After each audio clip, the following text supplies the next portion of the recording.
이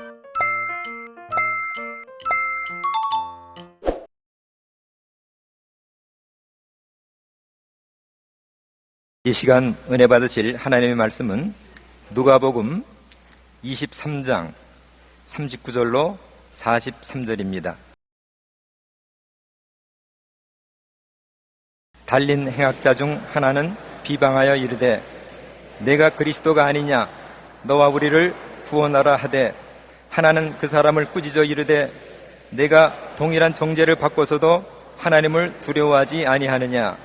우리는 우리가 행한 일에 상당한 보응을 받는 것이니 이에 당연하거니와 이 사람이 행한 것은 옳지 않은 것이 없느니라 하고 이르되 예수여 당신의 나라에 임하실 때 나를 기억하소서 하니, 예수께서 이르시되 내가 진실로 내게 이르노니 오늘 내가 나와 함께 낙원에 있으리라 하시니라. 아멘.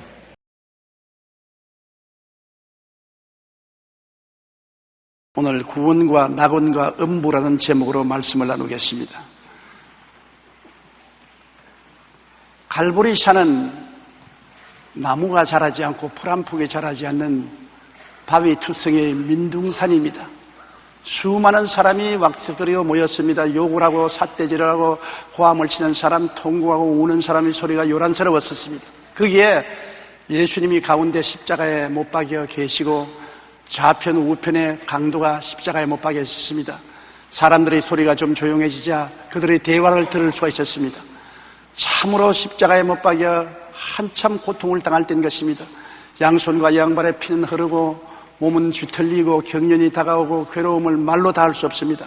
그런데 한 강도가 예수님을 바라보고 비난하고 얼굴에 흠상궂은 모습을 지으면서 한 말이, 당신이 그리스도가 아니냐? 그렇다면 당신과 우리를 구원하라! 그러니까 옆에 있는 강도가 그 말을 듣으면 고개를 번쩍 들고, 야 이놈아, 네가 하나님을 두려워하지 않느냐?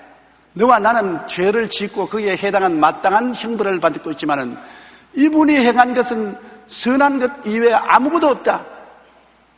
그러고 난 다음 예수님을 바라보고, 예수님, 당신의 나라에 임할 때 나를 기억하소서.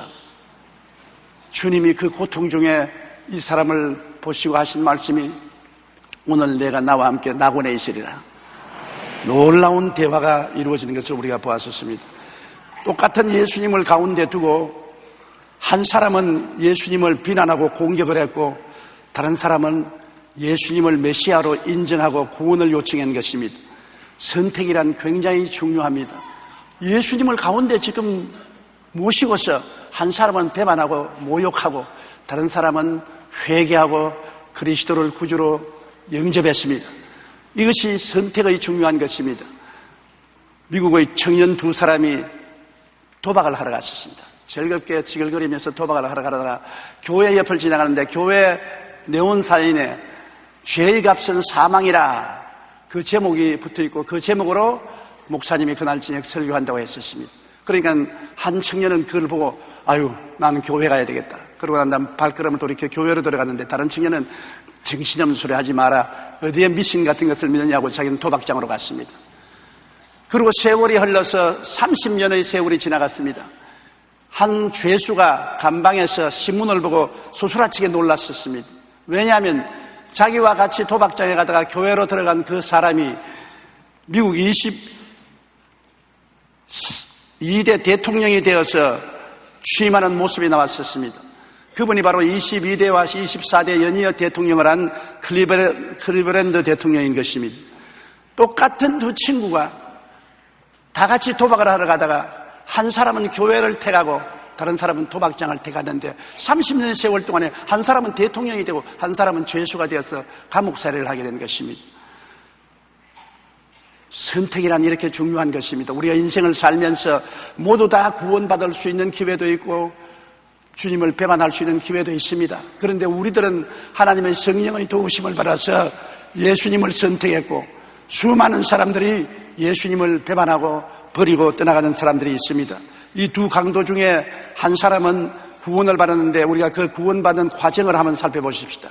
구원을 받기 위해서 가장 중요한 것은 자기가 죄인인 것을 시인하는 것입니다. 나는 죄 지은 적이 없다. 내가 무슨 죄를 지었냐? 변명을 하면은 버림을 당하는 것입니다. 그러나 성경은 말하기를 만일 우리가 우리 죄를 자복하면 저는 미쁘시고 이로써 우리 죄를 사하시며 모든 불의에서 우리를 깨끗이 하실 것이라고 말하는 것입니다. 내 죄를 자복하는 것 굉장히 중요합니다. 목사님이 어느 은행장이 죽어가는데 그 집에 가서 예배를 드리게 된 것입니다. 은행장님을 보고 이 두 강도 이야기를 하면서 두 강도가 흉악한 죄를 짓고 십자가에 못 박였으나 한 강도는 예수님을 비난했고 다른 강도는 그 자리에서 예수님을 구주로 시인하고 죄를 회개하고 구원을 청했을 때 구원을 받았습니다. 아무 행위로 공로를 세운 적이 없습니다. 십자가에 못 박였는데 교회 갈 시간도 없고 선한 행위를 할 시간도 없습니다. 흉악한 죄 있는 그대로 못난 그대로 예수님 앞에 죄를 고백하고 그리스도를 만왕의 왕으로 인정하고 구원을 요청하니 구원을 받았습니다. 선생님도 죄를 회개하고 구원을 받으십시오 하니까 성을 와락 내면서 내가 무슨 강도요? 난 강도질한 일이 없어. 그러니까 목사님이 당황을 했습니다. 그러다가 목사님이 말을 하기를 선생님은 은행장으로 오래 지방에 계시는데 은행에는 본점이 있지요. 본점이 있지요. 선생님은 지점의 지점장으로서 예금을 모아가지고서 이자를 다 모아서 본점에 올리지 않냐고 선생님 마음대로 돈을 써버렸다면 본점이 그 지점장을 볼 때 뭐라고 보겠습니까? 그야 도둑놈이지. 맞았어요. 우리의 본점은 하늘에 있습니다. 하나님이 우리 본점 하나님이시고 우리는 지점인 것입니다. 그런데 우리가 하나님을 무시하고 섬기지도 아니하고 하나님이 주신 인생을 허랑방탕하게 지나고 나면 하나님이 우리를 보실 때 뭐라고 보겠습니까? 그러니까 그냥 도둑놈이죠. 그러니까 우리가 다 도둑놈입니다. 우리가 다 예수 믿지 않고는 용서받고 구원받을 수가 없습니다. 그런 말을 했다는 이야기를 들었던 것입니다. 그렇기 때문에 우리가 모두 다 자기가 죄인인 것을 인정해야 되는 것입니다. 어떤 사람 말하기를 내 죄는 조그만하고 저 사람 죄는 굉장히 크다고 말하는데 꼭 같은 질문을 제가 받은 것입니다. 한 중년의 자매님이 서대문에서 목회할 때 신앙상담을 와서 하는 말이 나는 너무나 마음의 죄책으로 말미암아 잠을 잘 수가 없고 밥을 먹을 수가 없고 신경쇠약증이 걸리고 언제고 자살하고 싶은 마음밖에 없습니다. 내 마음의 이 고통을 내가 어떻게 하면 해석할 수 있습니까? 그러니까 예수님께 고백하고 보혈로 씻음을 받으십시오. 아니요. 내 죄가 너무나 크기 때문에 예수님도 용서할 수 없습니다. 나도 내 죄를 용서하는데 어떻게 예수님이 나를 용서합니까? 그래서 제가 당황했습니다. 그 다음 그 자매님께 물었습니다. 자매님, 오늘 자매님과 제가 호숫가에 앉아있다고 생각해 보십시다. 우리가 물에 돌 던지기를 합니다. 내가 돌을 던졌습니다. 조그마한 돌을 탁 던졌습니다. 퐁당 소리를 내고 물에 가라앉았습니다. 자매님이 던질 차례입니다. 큰 바위 덩어리를 들어서 던졌습니다. 붕등 하고 물보레를 날리고 어디를 갔습니까? 가라앉았습니다.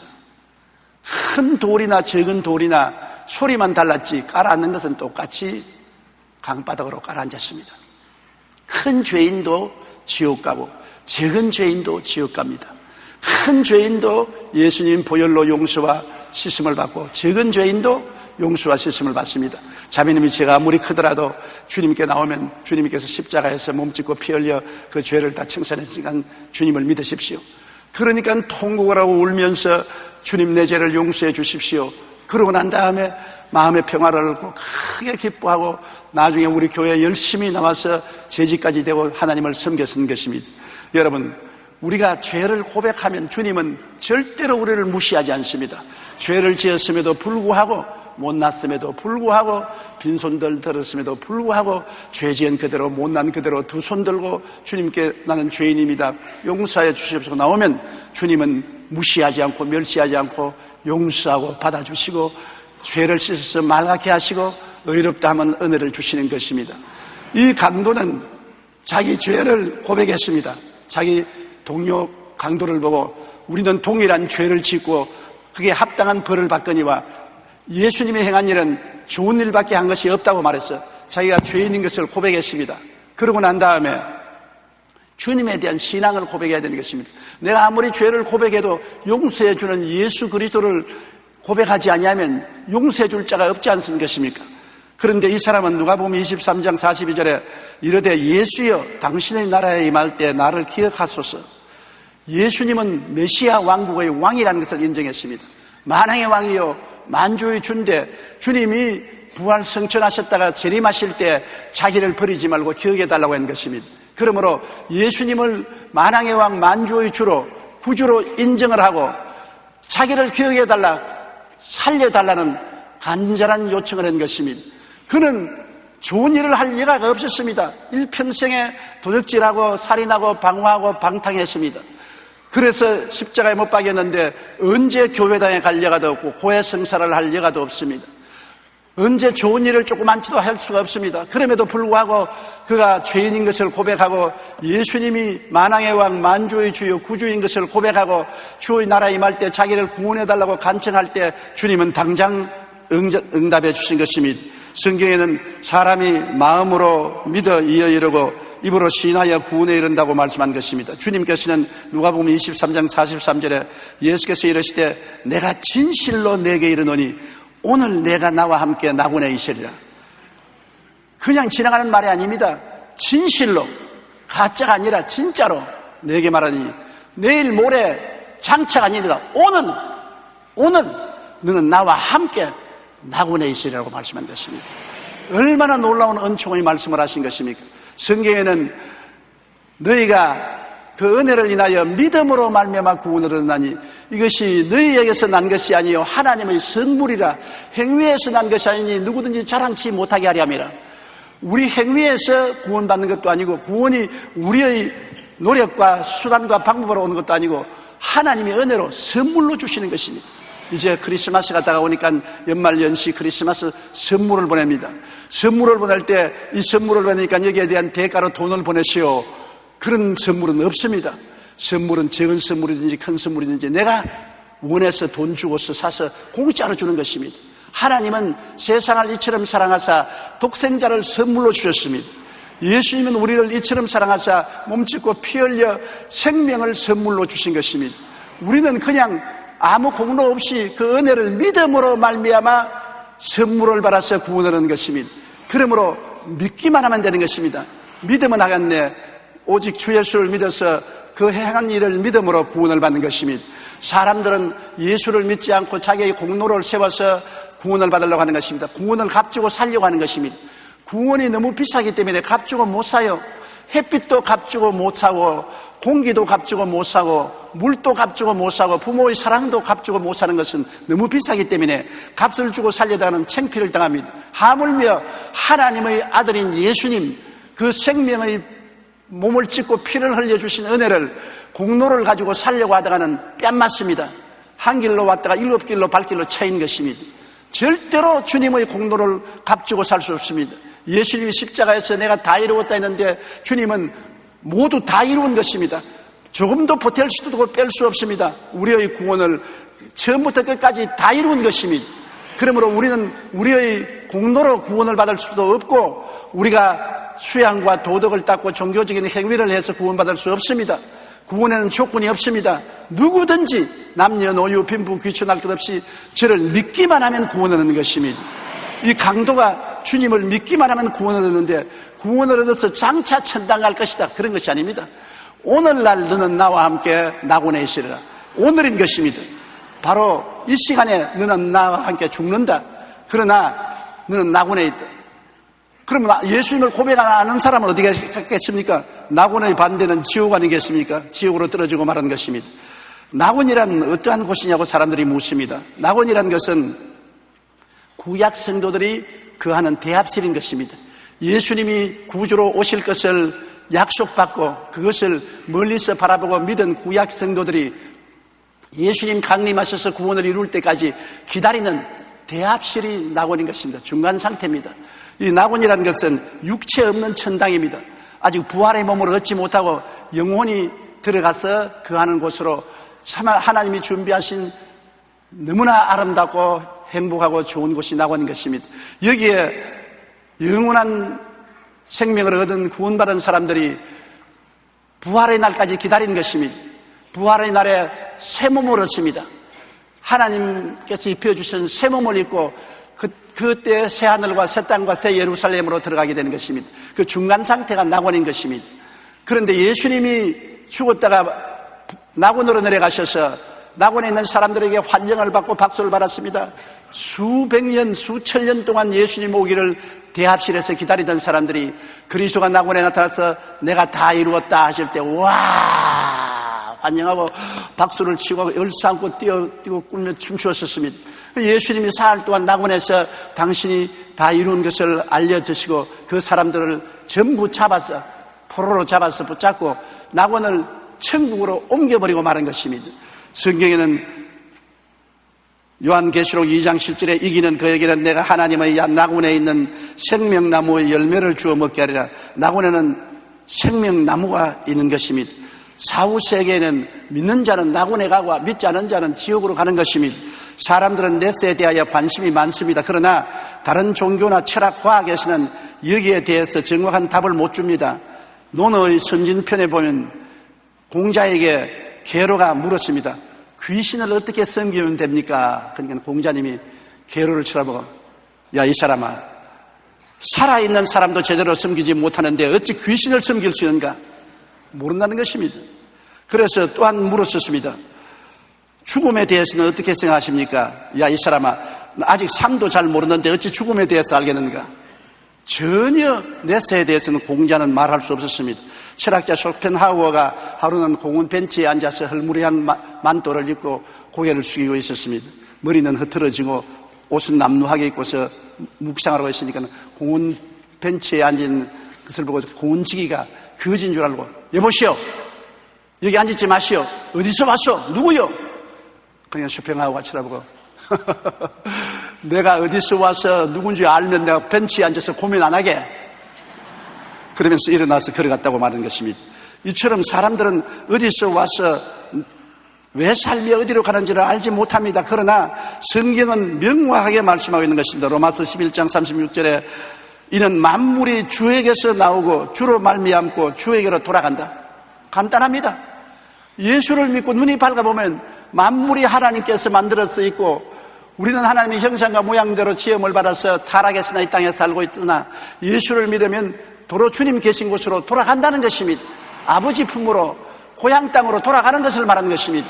이렇게 단순한 것을 이 세상 사람들은 모릅니다. 알 수가 없습니다. 장님에게 장미꽃을 보고서 아름다운지 안 아름다운지 보라고 하면 장님이 장미꽃을 어떻게 봅니까?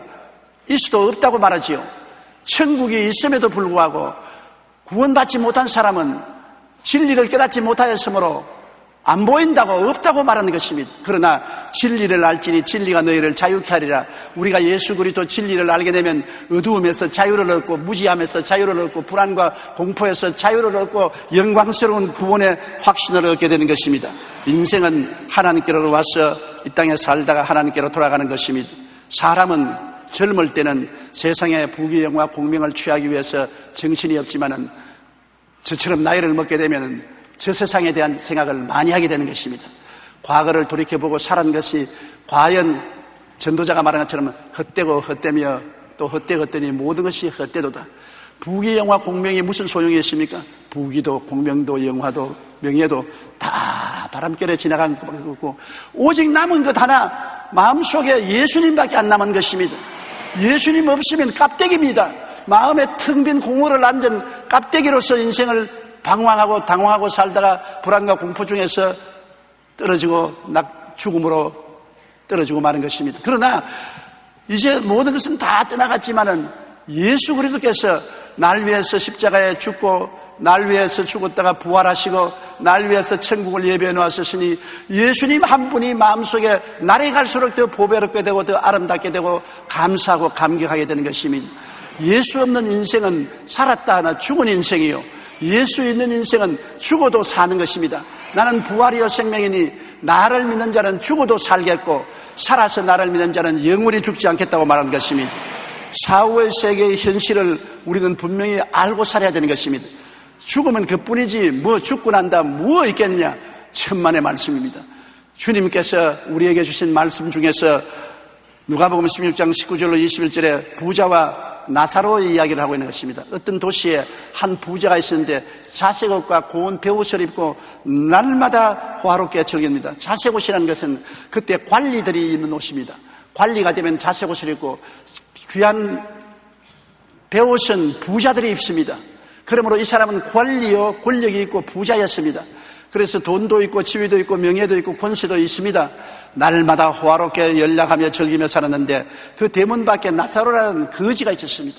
몸이 병들어서 일도 못하고 온몸이 누더기 읽고 병들어서 쿵쿵 앓으면서 들어누워 있으면서 부자의 상에 떨어진 부스러기로 연명을 하고 있고 개들이 와서 함께 자고 핥아 주었었습니다. 그런데 부자가 날마다 연애를 즐기고 살 수가 있나요? 세월이 흘러갔습니다. 이 거지 나사로가 죽었습니다. 종들이 와서 가만히 떼게 둘둘 말아서 공동묘지에 던져버렸었습니다. 그런데 그 공동묘지에 있다고 말 안 했습니다. 천사들이 와서 그를 받들어서 아브라함의 품 낙원으로 들어갔다고 하는 것 같습니다. 이 거지는 몸이 아프고 고통스럽지만은 율법과 선지자를 기억하고 하나님을 늘 경외했습니다. 고통 중에 하나님을 경외했습니다. 부자는 일락을 즐긴다고 하나님도 없고 유물주의요 쾌락주의자였습니다. 거지가 죽었다니까 호탕하게 웃고 사람은 살다가 그렇게 죽는 거야. 그러나 자기는 안 죽습니까? 때가 오면 자기도 죽었습니다. 호화로운 장례를 치렀습니다. 상례를 아름답게 꾸미고 수많은 조문국이 왔다 갔다 하고 아름다운 묘지를 만들어서 비석을 세우고 했지만은 그가 그 묘소에 있다고 말 안 했었습니다. 그는 음부에 떨어져서 불꽃 가운데서 고통을 당했다고 말한 것입니다. 불꽃 가운데서 고통을 당하면서 눈을 들어보니 낙원에 나사로가 아브라함의 품 안에 안겨서 희희낙낙하고 있는 것을 보았었습니다. 그래서 그는 고함을 쳤습니다. 아버지 아브라함이여, 나사로를 보내어서 손가락으로 냉수 한 방울 떠서 내 혀를 서늘하게 하소서. 내가 불 가운데 이렇게 고통하나이다. 여러분, 얼마나 고통스럽게 냉수 한 방울을 원합니까? 한 바가지를 원하지 않고 한 방울을 원하는 것입니다. 그한침 음부는 괴롭다는 것입니다. 음부는 하나님이 계시지 않은 것이요 생명의 빛이 사라진 것이므로 얼마나 고통스러운지 모릅니다. 제일 고통스러운 것은 너무나 괴로운데도 죽을 수가 없다는 것입니다. 죽을 수 있으면 없어지니까 좋지만은 영혼은 하나님의 형상과 모양대로 지음받았기 때문에 죽을 수 없는 영원한 존재인 것입니다.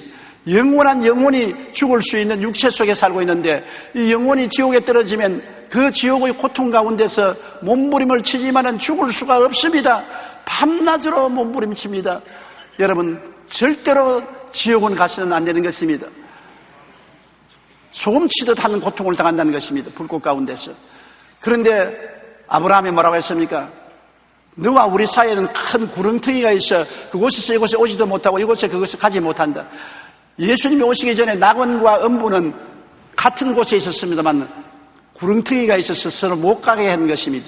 예수님이 부활 승천하실 때는 낙원을 가지고 천국으로 데려가셨습니다. 왜냐하면 바울 선생이 고린도 후서를 적기 전에 14년 전에 그가 낙원에 올라갔는데 삼층천에 낙원이 있더라는 것입니다. 셋째 하늘에 올라갔는데 몸 안에 있었는지 몸 밖에 있었는지 알 수가 없다. 너무나 뚜렷하기 때문에 몸으로 갔는지 영으로 갔는지 모르게 낙원에 들어가서 말할 수 없는 말을 들었으니 가히 사람의 말로 형용할 수 없다고 바울 선생이 말한 것입니다. 그러므로 예수님 오시기 전에 낙원은 음부하고 같이 구렁텅이를 사이에 두고 있었으나 예수님이 낙원은 천국으로 옮겨서 지금 천국 안에 낙원 동리 속에 영혼들이 기다리고 있는 것입니다. 그런데 이 나사로가 낙원에 들어가서 영광을 누리고 있는 것을 보고 부자가 간청해서 물 한 방울 혀를 서늘하게 하는데 거부당한 것입니다. 그러니까 부자가 그러면 저 세상에 내 형제 5명이 있는데 나사로를 보내서 그들에게 경고해서 이곳에 오지 못하게 하소서. 죽고 난 다음에 이 세상 형제 자매를 알겠냐? 분명히 이 사람은 음부에 들어가서 불꽃 가운데 고통하면서 형제 걱정을 했습니다. 형제 5이 있는데 어찌하는지 이 소식을 듣고 구원을 받고 이곳에 오지 않게 하여 주시옵소서. 그러면 구원받은 우리 아버지, 어머니, 형제, 자매들은 어떻게 했습니까? 천국에 올라가서 우리를 위해서 주님 앞에서 기도할 것은 당연히 신 것입니다. 제가 오랜 목회 생활을 통해서 보니까 그렇게 예수 안 믿고 고집 부리는 사람이 아버님 장례식 치르고 난 다음 혹은 어머니 장례식 치르고 난 다음에 곧장 예수 믿는 경우를 비일비재하게 보았는 것입니다. 살아계실 때는 그렇게 안 믿더니 죽고 난 다음 믿는 것은 주님 바로 앞에 가서 아버지와 어머니가 자식을 위해서 간구하고 기도하기 때문에 주님이 응답해서 구원하는 것을 보한 것입니다. 여러분, 우리가 천당에 올라가면은 앞서거니 뒤서거니 가서 낙원에서 한자리에 만나게 된 것입니다. 아이고, 장로님도 오셨네. 아이고, 권사님 다행으로 오셨구나. 아이고, 구역자님 오셨네요. 아이고, 당신도 왔네요. 아이고, 그 사람은 왜 못 왔노? 교회 왔다 갔다 하더니만 못 왔구나. 엉터리는 못 오고 진짜는 다 올라가는 것입니다. 거기에 가서 부모, 형제, 자매를 다 만나는 것입니다.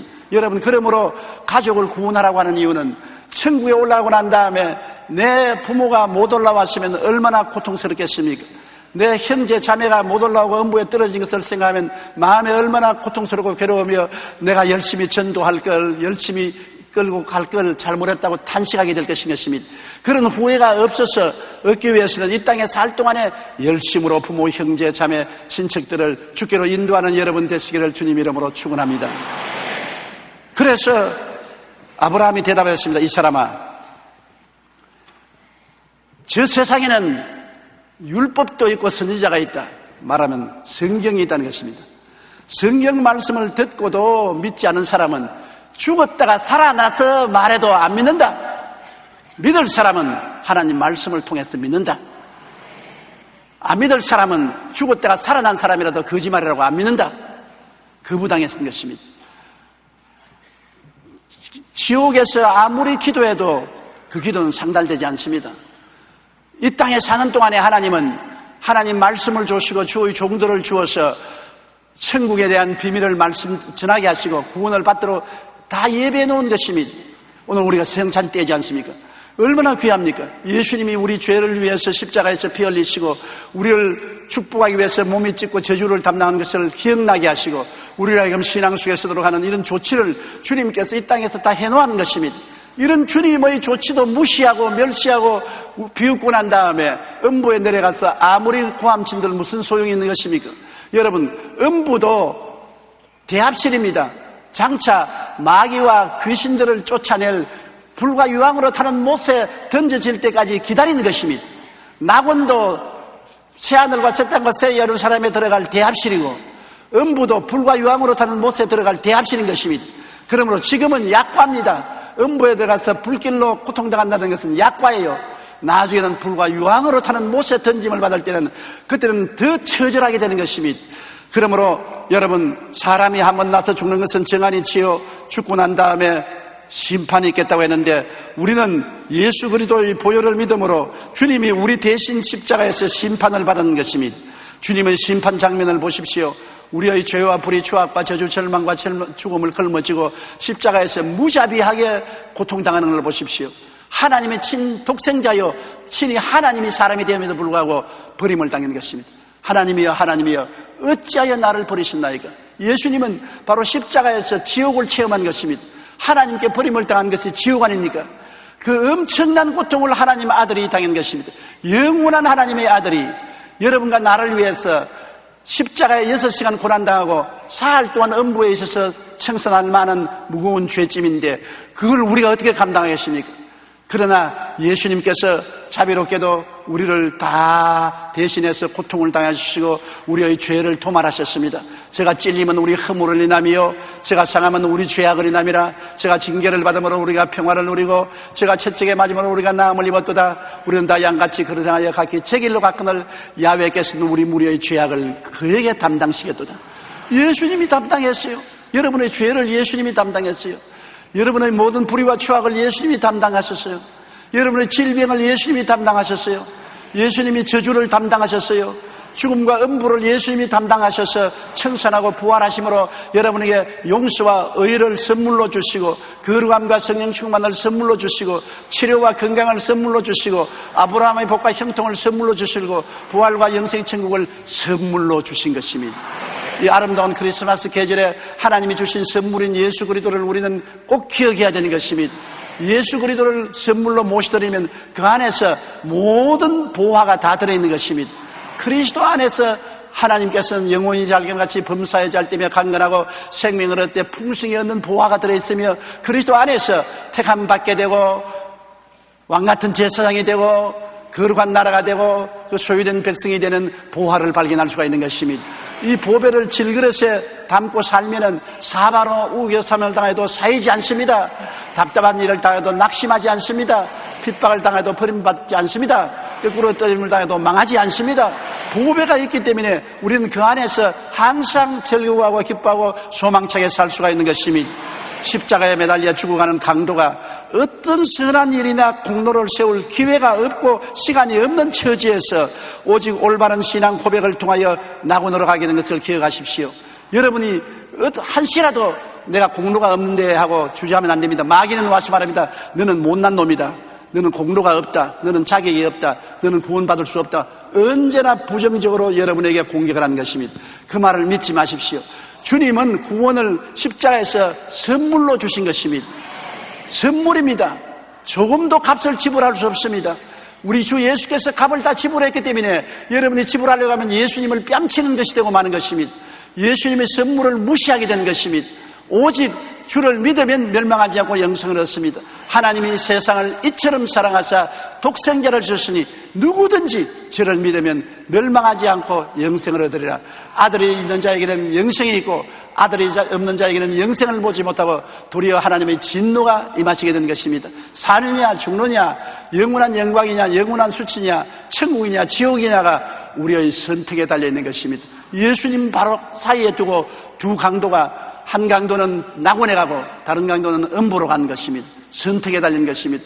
여러분은 매일매일 우리 주 예수 그리스도를 선택하시고 그리스도 안에 굳세게 서서 하나님 영광을 돌리고 살다가 천국에서 우리 다 같이 만나십시다. 우리 고개 숙여 기도드리겠습니다. 살아계신 우리 아버지 하나님, 우리가 무엇이 관대 우리 주 예수 그리스도를 믿을 수 있도록 불러주시고 성령으로 감동해서 우리 마음 문을 열어주셨는지요. 고맙고 감사합니다. 그저 감사합니다. 오늘 예수 그리스도를 구주로 모시고 주님을 경외하고 찬미하며 영원한 영광을 바라보고 소망차게 살아갑니다. 이 추운 겨울에 경제적으로 어렵고 고통스러워도 예수가 계신 것을 자랑으로 생각하고 보배를 가졌으니 무엇보다도 귀한 존재인 것을 알고 믿음으로 살게 도와주시옵소서. 아직 구원받지 못한 사람은 오늘 예수를 구주로 모시고 구원을 받게 하여 주시옵소서. 예수님 이름으로 기도드립니다. 아멘. 저는 오늘 여러분과 함께 주님의 길을 보여주소서 이와 같은 제목으로 은혜의 말씀을 나누겠습니다. 우리가 낯선 도시나 혹은 외국에 가서 길을 잃는다는 것은 참으로 난처합니다. 저는 수년 전에 미국의 시카고에서 저녁 성회를 인도하고 나왔는데 그 본교회 목사님이 시카고 교회에 아주 좋은 음식점이 있으니까 그게 식사하러 가자 그렇게 말씀을 하셔서 옷도 갈아입지 않고 차에 그냥 올라탔습니다. 마침 진눈가비가 내리고 있어. 눈 속으로 헤치면서 1시간쯤 달려가서 그 식당에 가니까 식당의 문을 닫아버리고 저녁 식사를 안 해요. 저는 아주 배는 굉장히 고팠습니다. 밤 늦으면 미국에서 어디 가서 밥 먹을 데가 없어요. 빨리 호텔로 돌아가자고. 그렇게 돌아왔었는데 그만 목사님께서 길을 잃어버렸습니다. 아무리 달려도 시카고가 나타나야 말을 하죠. 미국에는 고속도로에서 길을 한번 잃어버리면 수백 리 밖에 떨어집니다. 그래 수백 리 밖에 갔다가 또 돌아오고 돌아와서는 또 다른 데로 수백 리 밖으로 가고 무려 8시간을 허덕였습니다. 한숨도 못 자. 새벽 5시에야 시카고로 채워서 호텔로 들어갔습니다. 호텔로 들어와서 어찌 그 목사가 밉든지 그냥 확 취업하고 싶은 생각이 밤새도록 아무것도 먹지 못했죠. 아침에는 그냥 잠도 못 잤죠. 허기증에 시달리고 졸음에 시달리고 홀이 난 것이 기억이 납니다. 길을 잃어버린다는 것이 얼마나 무섭다는 것을 그때 절실히 저는 느꼈습니다. 여러분, 우리는 세상에 살아가는 동안은 무수한 인생의 일들을 당합니다. 그럴 때 참으로 올바른 해결의 길, 하나님의 뜻에 합당한 길을 찾아나간다는 것은 얼마나 중요한지 말로 다 할 수 없습니다. 어떻게 하면 우리에게 다가오는 이 수많은 일들 가운데 하나님의 길을 찾아서 나갈 수 있을까요? 우리가 그 모든 사건에서 하나님의 길을 올바르게 찾아나갈 수 있다면 우리는 참으로 성공적인 인생을 살고 행복한 삶을 살 수 있을 것이고 하나님께 칭찬받는 삶을 살 수 있을 것입니다. 우리 조상 아담과 하와는 에덴 동산에서 하나님의 길을 저버리고 자기 길을 찾아 나갔다가 자기도 망하고 온 후손들을 다 파멸로 이끌어들였습니다. 이스라엘 백성은 하나님께서 애굽에서 인도해서 적과 꿀이 흐르는 가나안 땅으로 이끌려고 하시는데 백성들이 하나님께 불순종하고 하나님의 길을 따라가지 않고 모두 다 자기들의 길을 따라서 나가겠다고 하다가 불과 2주일 이내에 들어갈 수 있는 가나안 땅을 40년 동안 길을 잃고 방황하고 결국에는 모두 다 죽고 말았던 것입니다. 이와 같이 길을 올바르게 찾는다는 것은 우리 인생을 성공적으로 사는데 절대적으로 필요한 것입니다. 그러면 첫째로 우리가 알아야 될 것은 하나님께서는 우리 일생의 길을 다 정해 놓으셨다는 것을 알아야 됩니다. 여러분 스스로가 없는 길을 만들고 안 된 길을 닦아서 가도록 하나님이 정해 놓지 않으셨습니다. 하나님은 우리 인생에 대해서 모두 다 아시고 우리의 길을 예비해 놓은 것입니다. 하나님께서는 여러분 오늘 이 자리에 앉아 계신 여러분의 이름과 주소와 여러분의 사정을 낱낱이 알고 계시다는 것을 알아야 됩니다. 시편 139편 1절로 6절에 보면 야훼여 주께서 나를 감찰하시고 아셨나이다. 주께서 나의 앉고 일어섬을 아시며 멀리서도 나의 생각을 통촉하시며 나의 길과 눕는 것을 감찰하시며 나의 모든 행위를 익히 아시오니 야훼여 내 혀의 말을 알지 못하시는 것이 하나도 없으시니이다. 주께서 나의 전우를 들으시며 내게 안수하셨나이다. 이 지식이 내게 너무 기이하니 높아서 내가 능히 미치지 못하나이다. 이 시편 기자를 통해서 하나님께서 계시한 말씀을 통해서 보면 하나님께서 우리의 일거수일투족을 다 하실 뿐 아니라 우리가 말하려고 생각하고 있는 그 생각조차도 모두 다 알고 계신다는 것입니다. 그러니 하나님 앞에 우리는 벌거벗은 존재로 드러나게 되는 것입니다. 이처럼 하나님께서는 우리의 관심을 가지시고 우리를 다 알고 계신 것입니다. 이 하나님께서는 우리의 일생을 벌써 다 준비해 놓으신 것입니다. 하나님께서는 나의 태어나기 전에 이미 내 길을 정해 놓으셨다는 것을 우리가 알아야 됩니다. 시편 139편 16절로 18절에 보면 내 형질이 이루기 전에 주의 눈이 보셨으며 나를 위하여 정한 날이 하나도 되기 전에 주의 책에 다 기록되었나이다. 하나님이여 주의 생각이 내게 어찌 그리 보배로우신지요 그 수가 어찌 그리 많은지요 내가 세리고 할지라도 그 수가 모래보다 많도소이다. 내가 깰 때에도 오히려 주와 함께 있나이다. 이 말씀에 보면 내가 어머니 뱃속에서 형질이 생겨나기 전에 이미 주님께서는 나를 다 보셨고 내가 아직 어머니 뱃속에서 나와서 내 하루도 지나기 전에 벌써 내 일생에 살아갈 것을 하나님의 책에 다 기록해 놓았단 말이죠. 그러니 왜 하나님께서 우리를 사랑하셔 우리를 위해서 다 정해놓은 그 길을 걸어가지 아니하고 내가 스스로 길을 만들어서 내 길을 택하려고 하는 것은 어리석기 짝이 없는 것입니다. 여러분 우리 하나님의 말씀을 통해서 보면 에레미야서 1장 4절로 5절에 에레미야에게 하나님 주신 귀한 계시가 있습니다.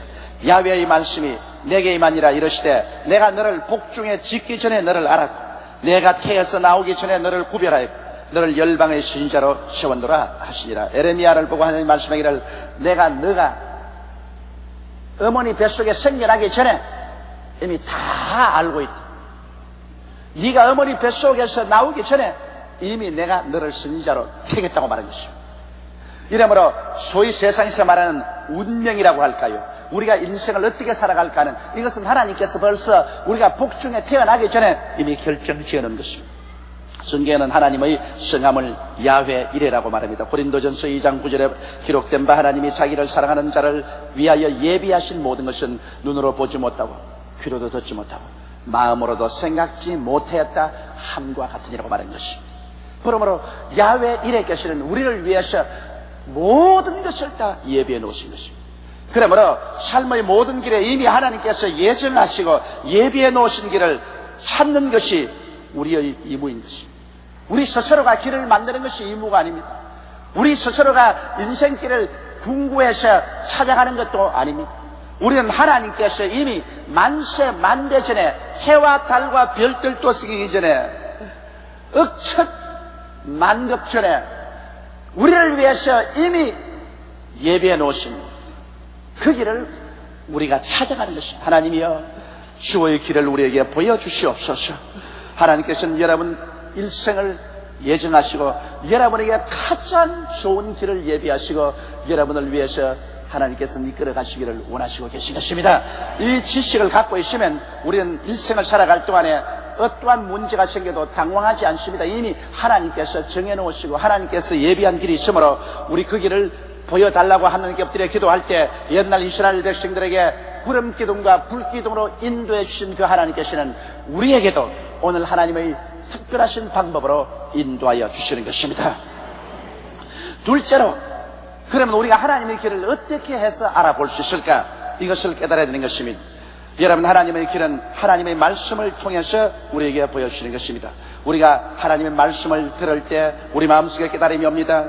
엠마오로 가는 두 제자는 예수 그리스도께서 죽고 사흘 만에 부활하셨다는 소문을 듣고도 낙심해서 고향으로 낙정해 갈 때 길을 가는데 갑자기 한 사람이 곁에 와서 그들과 함께 동행을 하게 된 그분이 하나님 말씀을 말하는데 엠마오로 가는 두 제자의 가슴 속이 뜨거워졌다고 말했습니다. 마음이 뜨거워졌다. 그래서 날이 저물자 주막에 들어가서 그들이 같이 쉬기로 하고 주막에 들어가서 식사를 하는데 빵을 짜게 해서 그 어른이 기도를 해주신데 갑자기 그들 눈이 열려서 보니까 바로 예수님이었습니다. 그들이 예수님이라고 하자 예수님은 사라져버리고 말았습니다. 오늘날도 여러분, 예수님은 말씀을 통해서 우리에게 찾아오시는 것입니다. 여러분, 주일 교회 와서 하나님 말씀을 들을 때 여러분 마음이 뜨거워질 때가 있을 것입니다. 저 말씀은 나를 보고 하는 말씀입니다. 내 마음이 뜨거워집니다. 내 영혼이 불이 탑니다. 이럴 때 우리 주님께서는 그 말씀을 통해서 여러분에게 찾아오고 계신 것입니다. 마치 불이 섭을 태우는 것처럼, 방망이로 돌을 깨뜨리는 것처럼 여러분의 마음속에 감동이 다가오게 될 때 이때는 주님께서 그 말씀을 통해서 여러분에게 가르치고 인도하고 있습니다. 그 말씀을 통하여 여러분의 인생을 바로 잡는 것이 필요한 것입니다. 또 말씀을 읽고 깨달음을 통해서 우리 인생을 인도해 주시는 것입니다. 우리가 평소에는 하나님 말씀을 읽어도 별로 아무 의미가 없던 것이 어느 날은 그 말씀을 읽는데 갑자기 마음이 뜨거워지고 깨달음이 다가오는 것입니다. 그 말씀이 내게 말씀하기 시작합니다. 가슴이 뜨거워지고 눈물이 납니다. 마음의 기쁨이 충만해집니다. 말씀을 읽고 깨달아질 때 그 말씀이 여러분에게 말씀을 하는 것입니다. 영국의 유명한 고아의 아버지였던 조지 뮬러 씨는 그는 아프리카 선교사가 되기 위해서 독일 사람인데 영국에 영어를 공부하러 왔습니다. 그는 영어를 공부하는 동안에 많은 고아들이 영국 런던 거리에서 방황하는 것을 보았었습니다. 그런데 하루는 성경을 읽는데 시편에 하나님은 고아의 아버지시여 과부의 변호자시니라는 그 구절을 읽는데 그 말씀이 그만 마음에 깊은 감동을 주고 마음이 뜨거워지고 눈물이 흘렀었습니다. 하나님께서 고아의 아버지시고 과부의 변호자시는 저 런던 거리에 저렇게 많은 고아들이 정처없이 해두고 있는데 내가 아버지가 고아의 아버지시니 나는 아버지 밑에서 쟤들을 돌보는 총무가 되어야 되지 않겠느냐. 그러한 마음이 생기면서 눈물이 막 쏟아졌습니다. 그래서 그는 하나님께 기도했습니다. 하나님, 내게 하나님께서 고아를 돌보는 사명을 주셨으면 오늘 이 시간부터 그 길을 열어주시옵소서. 기도하는데 계속해서 길이 열렸습니다. 이래서 그는 결국 선교사로 가지 않고 영국 런던에서 큰 고아원을 세워서 수천 명의 고아들을 먹이고 입히고 교육을 다 시키는 고아의 아버지가 됐습니다. 위대한 믿음의 사람이 된 것입니다. 그는 하나님 말씀을 읽다가 하나님 말씀을 통해서 깨달음을 얻고 하나님께서 일생에 그에게 준 사명을 알 수가 있는 것입니다. 혹은 말씀을 묵상할 때 여러분 우리 마음속에 깨달음이 옵니다. 우리가 하나님 말씀을 읽고 난 다음 그것을 머릿속에 반복해서 묵상하고 묵상할 때 그 말씀을 통해서 우리 마음속에 깨달음을 줍니다. 그 깨달음을 통해서 우리 인생은 달라지기 시작하는 것입니다. 이 말씀은 깨닫지 아니하면 우리에게 아무런 변화를 가져오지 않습니다. 말씀을 들을 때, 말씀을 읽을 때, 말씀을 묵상할 때 우리 마음속에 깊이 깨달음을 가지고 와서 말씀이 우리를 인도하여 주시는 것입니다. 그렇기 때문에 우리가 하나님의 인도를 받으려고 할 때 여러분 말씀을 들으십시오. 말씀을 읽으십시오. 말씀을 묵상하십시오. 하나님께서는 말씀을 통해서 반드시 여러분에게 갈 길을 밝히 보여주시는 것입니다.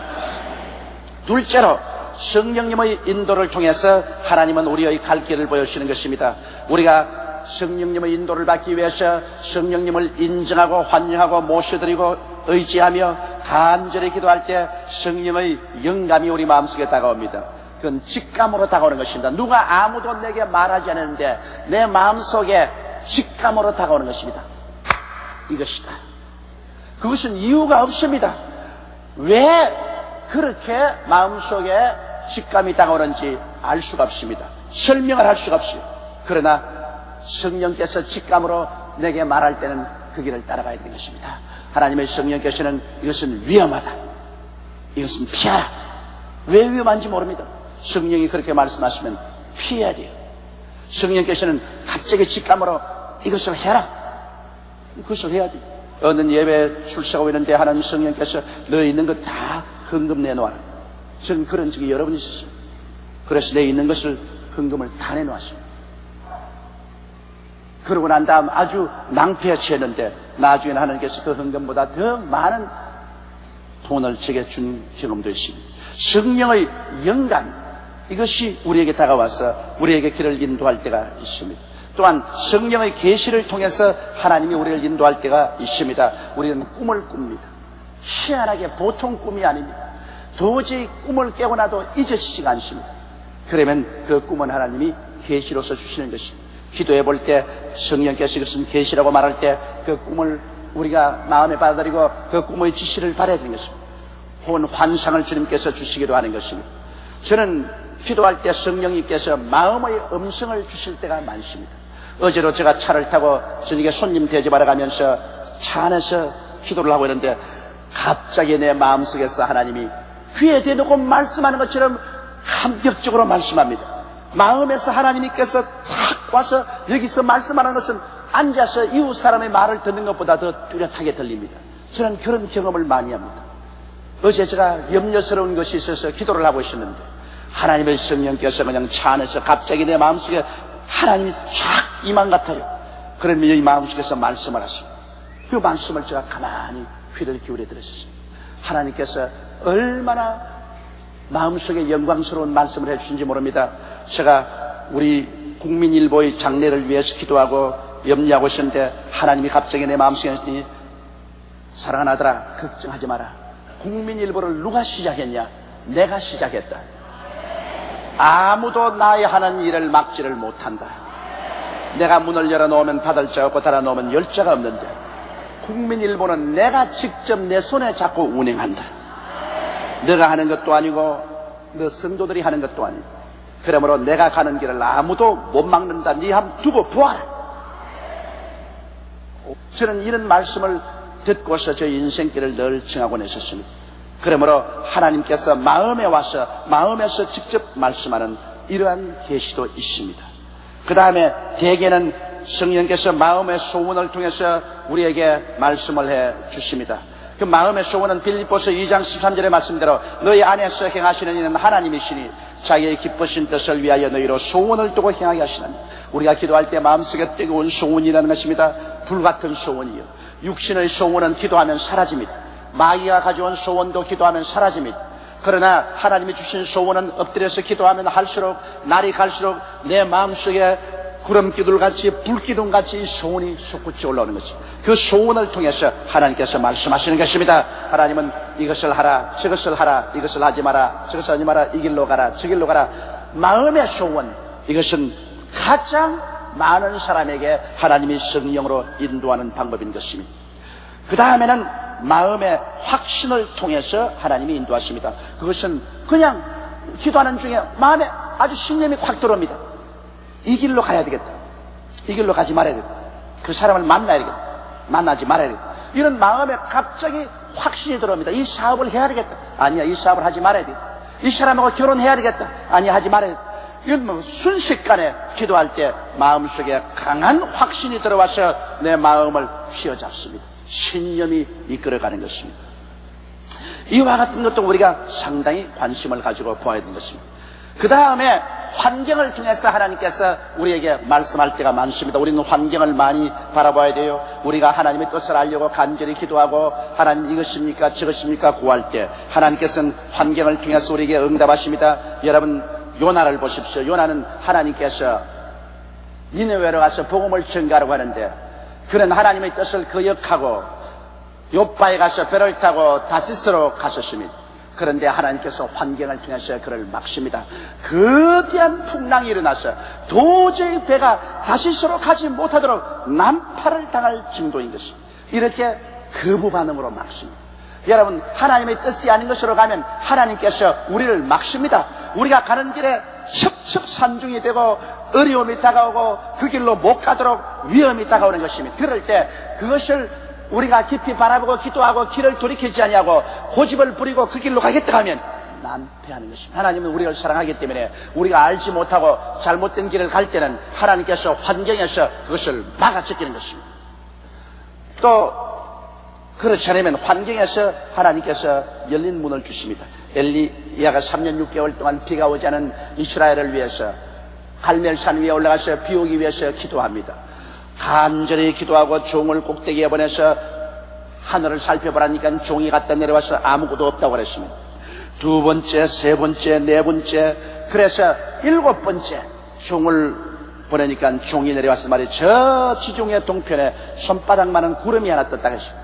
그럴 때 엘리야가 말했습니까? 빨리 내려가서 왕에게 큰 비의 소리가 들리니 세배해서 빨리 수도로 돌아가라고 그렇게 말하셨습니다. 엘리야는 이스라엘이 3년 6개월 동안 비가 오지 않았는데 비 오기 위해서 간절히 하나님께 기도하고 그 다음 하나님께서 증거를 주시기를 기다렸는데 동편 하늘에 손바닥만한 구름 하나, 이거 아무것도 아닌 것입니다. 그러나 손바닥만한 구름 하나가 떠오르자 이것을 그는 환경에 열린 문으로 삼아진 것입니다. 여러분께서 이 세상에서 주를 위해서 간절히 기도하면 주님께서 여러분 앞에 열린 문을 주십니다. 그것이 큰 문이든 적인 문이든 환경에서 열린 문이 생기면 이것은 하나님이 여러분을 인도하신다는 것을 알아야만 되는 것입니다. 그래서 그 길을 가지고서 여러분이 기도를 많이 해봐야 되는 것입니다. 그 다음에 주의 길에 들어섰을 때와 안 들었을 때를 우리가 분별해야 돼요. 내가 주의 길에 들어섰느냐, 내가 가는 것이 주의 길이 아니냐는 것을 알아야 되는데, 주의 길에 들었으면 마음에 평안이 오고 주의 길에 들어서지 않으면 마음이 불안합니다. 내가 무슨 일을 하는데 이게 주의 뜻일까 주의 뜻이 아닐까 그러면서 진행합니다. 그런데 마음이 아주 불안하고 마음에 고통스럽습니다. 그럴 때는 주의 길에 못 들었었습니다. 잘못 들었었습니다. 가는 길을 중지해야 돼요. 주의 길에 들었으면 마음에 평안이 있습니다. 마음이 편안해요. 그저 앉아나 서나 눈에 나무 전가 안 보이고 귀에는 아무 소리 안 들리고 손에는 잡히는 거 없어도 마음에 평안이 넘칩니다. 이것은 여러분께서 주의 길에 들어와 있다는 증거인 것입니다. 그 다음 또한 주의 길에 들어와 있으면 마음에 기쁨이 넘칩니다. 여러분이 주의 길을 벗어나면 마음이 슬퍼져요. 무엇을 해도 마음이 시들하고 마음에 기쁨이 없고 내가 이건 무엇 때문에 해야 되냐, 그리고 마음에 시험이 들고 짜증이 납니다. 내가 어떤 일을 하는데 마음에 시험이 들고 자꾸 짜증이 나고 원망불평이 나면 주의 길에서 벗어났습니다. 주의 길에 들어서 않습니다. 아무리 사람들이 욕을 하고 핍박을 하고 비난해도 주의 길에 들어서 있으면 마음속에 기쁨이 넘쳐납니다. 그렇기 때문에 바울 선생은 나이 많은 할아버지가 되어 로마 감옥 속에 갇혀 있으면서도 그 갇혀 있는 것이 주의 뜻이었기 때문에 캄캄한 지하 감옥에서 기쁨이 충만했습니다. 그래서 그가 편지할 때 빌립보 사람들에게 내가 내게 명하노니 기뻐하라, 다시 내게 말하노니 기뻐하라고 말한 것입니다. 하나님 뜻 가운데 있으면 마음에 기쁨이 넘쳐요. 그러므로 우리 예수 믿는 사람들이 아무리 핍박과 환난을 당해도 그것을 이길 수 있는 것은 하나님 뜻 가운데 있을 때는 하나님이 성령으로 마음속에 넘치는 기쁨을 부어주기 때문인 것입니다. 기쁨이 있을 때 하나님의 뜻 가운데 있다는 것을 알아야 되는 것입니다. 그 다음에 마음속에 확실한 믿음이 들어와서 없는 것이 있는 것처럼 막 보여질 때 여러분은 하나님 뜻 가운데 들어와 있는 것입니다. 아예 없는 것이 있는 것처럼 마음의 확신이 와요. 우리 교회 어느 자매님 한 분이 어릴 때 자랄 때는 너무 부유한 집안에서 자랐기 때문에 예수 전도를 받아도 예수에 대한 관심이 전혀 없었습니다. 그러다가 시집을 왔는데 또 부유한 집에 시집을 왔어요. 그래서 생활에 어려움이 없으니까 많은 사람이 예수 믿으라고 해도 그게 무관심하게 지냈습니다. 그런데 불행이 생겼습니다. 그 불행이 뭐냐면 어린 아기가 없어요. 그래서 온 집안 식구들이 다 어린 아기를 기다리는데 병원에 가서 조사해 보아도 어린 아기를 못 낳는다는 것입니다. 절망에 처했습니다. 이래서 우리 교회 성도의 도움을 받아서 우리 여의도 순복음교회에 나왔습니다. 나와서 하나님 말씀을 듣고 눈물을 흘리고 회개하고, 그러고 난 다음 하나님이여 아기를 주십시오. 하나님이여 나는 아기를 주지 않으면 살아갈 수가 없습니다. 아기를 주십시오. 그렇게 기도하는데 하루 갑자기 교회에서 마음속에 확 크게 마음의 믿음이 들어오면서 자기 마음속에 막 아기가 가진 것 같아요. 아기가 못 낳는 사람인데 아기가 가진 것 같아요. 마음에 확신이 생기고, 너무너무 확신이 생기고 막 마음에 기쁘고 편안하다고. 그래서 눈에 나무 전개 안 보이고 귀에는 아무 소리 안 들리고 손에 잡히는 없어도 나는 아기를 얻었다고 생각하라고. 그리고 감사를 하고 지냈는데 얼마 있지 않냐 몸에 이상이 생겼어요. 그래서 이상해서 병원에 가서 조사를 해보니까 당신은 잉태했다고 말하셨습니다. 그래서 이쁜 딸을 낳았어요. 지금 그 딸이 4살입니다.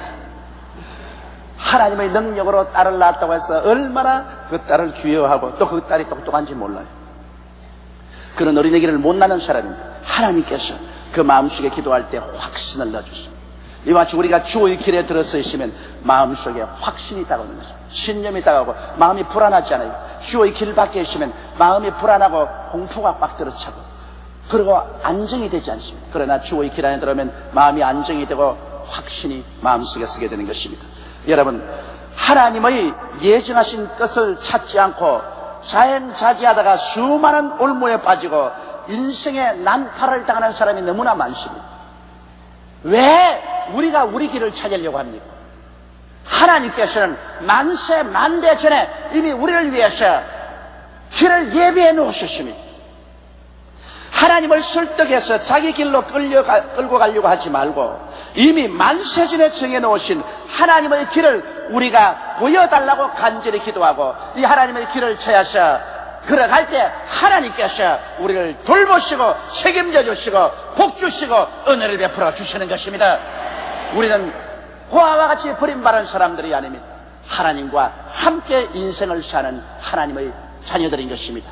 하나님의 뜻은 여러분이 모두 다 하나님의 길에 서서 하나님의 은총을 받아 영혼이 잘되고 범사가 잘되며 강건하고 생명을 얻되 넘치게 얻으며 평안과 기쁨과 확신과 의의를 가지고 살아가기를 원하시고 계십니다. 다 같이 오게 하시기를 기도드리십시다. 전능하시고 거룩하신 하나님 우리 아버지, 우리 아버지 하나님은 우리를 사랑하셔서 우리의 일생의 길을 아버지께서 이미 예비해 놓으셨습니다. 성경에는 우리가 어머니 뱃속에 형질이 생기기 전에 내가 세상에 태어나서 하루를 만나기도 전에 이미 내 일생이 아버지의 책에 다 기록되었다고 말씀을 하셨습니다. 우리 아버지 하나님이시여, 그러므로 우리는 안심할 수 있는 것은 하늘과 땅을 지으신 우리 하나님 아버지, 그 아들을 아끼지 않고 우리를 위해서 주신 아버지께서 우리를 사랑하사 우리를 위해서 이미 우리의 살아갈 인생길을 다 책에 기록해 놓은 것을 감사하옵나이다. 우리 아버지 우리에게 말씀을 주시고 성령을 주시고 기도를 주시고 깨달음을 주셔서 아버지의 길을 찾을 수 있게 해주심을 감사하옵나이다. 우리가 아버지의 길을 알기 위해서 간절히 기도하면 반드시 여러 가지 길을 통해서 아버지가 보여주시고 깨닫게 해주심을 감사드리옵나이다. 내 아버지여 영광 받아 주시옵시고 내 아버지여 높임 받아 주옵소서. 오늘 이 자리에 예배드린 모든 우리 형제 자매들이 모두 다 주의 길을 걸어가게 도와주시옵소서. 아버지의 길을 걸어가게 도와주시옵소서. 아버지께 사랑받고 복을 받는 여러분이 되게 도와주옵소서. 우리 주 예수님 이름으로 기도드리옵나이다. 아멘. 오늘 저는 여러분과 함께 이 지구를 떠날 때 나는 어디로 가나, 이 제목으로 말씀을 나누고자 합니다. 인간은 태어나는 그 순간부터 죽음과의 투쟁이 시작됩니다. 그리고 그 투쟁은 100년 안쪽에 반드시 죽음의 승리로 결판이 나고 맙니다. 최근에 와서 저는 저희 삶에 더욱 가까워만 오는 죽음의 문제에 관하여 깊이 생각하게 됩니다. 저희 국민학교 친구들 중에 이 세상을 떠난 애들이 여럿이 있습니다. 중고등학교 동창 중에서도 벌써 지구촌을 떠난 자가 많이 있고요.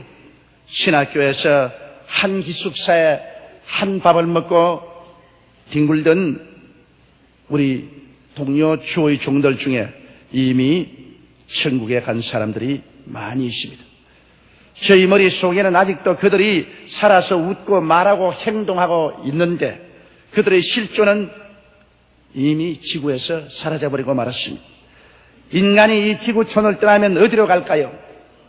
그냥 사라져 없어버릴까요? 그렇지 않으면 진짜로 천국이나 지옥으로 갈까요? 인간이 일반 동물과 확연히 다른 점은 인간이 종교를 갖고 있다는 것입니다. 이 세상에 그 많은 동물들 중에 어느 동물도 교회나 절간을 세웠다는 이야기는 듣지 못했으며 더더구나 신을 경배하기나 예배했다는 말은 들어본 적이 없습니다. 왜냐하면 그들은 영이 없기 때문에 영의 세계를 이해하거나 예배할 수가 없기 때문인 것입니다. 여러분, 눈이 있으면 눈이 보는 대상인 빛과 사물이 있다는 것을 증거하는 것이요, 귀가 있으면 눈에 안 보이는 음파가 있다는 증거요, 코가 있으면 눈에 안 보이는 냄새와 향기가 있다는 증거요, 혀가 있으면 맛이 있다는 증거인 것처럼 사람이 하나님을 찾고 예배드리기를 원하면 그들 속에 영이 있다는 것을 확연히 증거하는 것입니다. 성경에 하나님은 영이시라 기록되었고 또 성경에는 인간은 하나님의 형상과 모양대로 시험을 받았다고 기록되어 있습니다. 그러므로 인간은 실상은 불멸의 영이 혼을 더불어 육체 속에 시방 살고 있습니다. 그 때문에 물질인 육체가 무너져도 영은 혼과 더불어 영원히 하나님처럼 존재한다는 것입니다. 예수님께서는 이 사실을 구체적인 예를 들어서 소상히 우리에게 설명을 해 주셨습니다.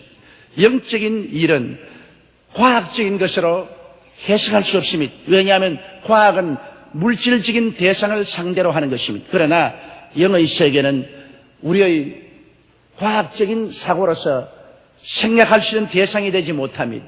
영적인 세계는 하나님께서 우리에게 계시해 주셔야만 우리가 알 수 있는 것입니다. 하늘에서 오신 자가 우리에게 설명을 해줘야 우리가 비로소 알 수 있는 것이지 우리의 오감각이나 이성을 통하여 연구 대상은 되지 않습니다. 그러므로 오늘 영적인 종교적인 문제에 관하여 과학자나 지식인이 이러쿵 저러쿵 말하는 것은 외람된 일이고 거의 월권적인 행위인 것입니다. 오직 하늘에서 오신 자만이 영적인 문제에 대해서 우리에게 말씀해 주실 수 있습니다. 예수님은 바로 하늘에서 오신 분입니다. 성부, 성자, 성령, 삼위일체 하나님 중 제2위 하나님 예수께서 성령으로 동정녀 마리아에게 잉태되어 이 땅에 2000년 전에 오셨습니다. 그러므로 예수께서 친히 말씀하기를 하늘에 있는 자 외에는 하늘에 올라간 자가 없다고 그렇게 말씀을 하셨습니다. 그러므로 예수님 이외에는 하늘에서 내려오셨고 또 하늘의 사정을 우리에게 밝히 알려줄 자가 없는 것입니다. 이 예수님께서 우리 사람이 죽고 난 다음에 어떻게 될 것인가 그 사실에 관해서 소상하게 설명을 하고 계신 것입니다. 그 예수님이 주신 이야기 중에 부자와 거지 나사로의 이야기가 있습니다. 그 이야기 가운데 부자에 관한 이야기가 있습니다. 그는 유물론자요 쾌락주의자였던 것입니다. 그는 하나님을 몰랐고 또 관심도 없었습니다. 오늘날 대다수의 이 땅에 사는 무신론자처럼 하나님을 몰랐고 또 무관심했습니다. 왜냐하면 사람은 영이 있으나 죽어 있으면 하나님과의 교통이 끊어져 있기 때문에 하나님과의 아무런 관계를 맺지 못하고 그 결과로 하나님을 모르기 때문에 하나님에 대한 관심도 갖고 있지 않습니다. 성경에 나오는 그 부자는 권력도 가지고 있었습니다. 그는 좋은 옷을 입고 권력을 가지고 그리고 물질이 풍부했습니다. 현세적이고 향락주의자였습니다. 내세에 대한 것은 조금도 생각하지 않았습니다. 그래서 현재 살고 있는 동안 그는 먹고 입고 마시고 쾌락을 가지고 사는 것이 그의 삶의 전부였었습니다. 오늘날 20세기를 살아가는 대다수의 사람들과 같습니다. 향락주의적이고 쾌락주의적인 것입니다. 현세적이고 세속주의인 것입니다. 이 세상에만 매달려 있습니다. 이 세상이 흘러가 버리고 나면 그 결과는 버림받은 것밖에 없는 것입니다. 이 부자도 그와 같았습니다. 그는 죽음을 삶의 종말로 생각했고 사후의 문제는 생각을 회피했습니다. 왜냐하면 죽고 나면 모든 것은 끝장이 난다. 그러므로 죽음에 대한 것은 생각할 필요가 없다. 살아있을 동안에 열심히 현실적인 삶에 붙어서 쾌락을 누리고 살아야 되겠다. 이러한 생각을 하고 살은 것입니다. 이렇기 때문에 철저히 그는 유물론자요, 쾌락주의자요, 현세주의자요, 현실주의자인 것입니다. 그런데 그와 정반대는 대조적인 인물이 있습니다. 거지 나사로입니다. 그는 물질적으로 가난했고 병들이 있었습니다. 아마 그는 생활에 실패하거나 사업에 실패하거나 농촌 생활에 염증이 나서 도시로 나왔다가 낭패와 실망을 당한 것 같습니다. 그래서 그는 멸시와 천대를 받았고 친구도 없었습니다. 사람이 가난하고 헐벗고 굶주리게 되면 친구가 있을 택이 없습니다. 그리고 사람 대우를 받지 않습니다. 인권이 무시되는 것입니다. 성경에 보니 그가 부잣집 대문간에 앉아서 구걸을 하고 있는데 개가 와서 그들과 함께 지나고 그의 상처를 핥아주었다고 기록되고 있는 것입니다. 그는 매일매일 같이 부자가 먹고 남은 찌꺼기를 쓰레기통에 버릴 때 뛰어가서 그 쓰레기통을 뒤져서 그곳에 있는 남은 찌꺼기를 먹고 사는 비참한 존재였습니다.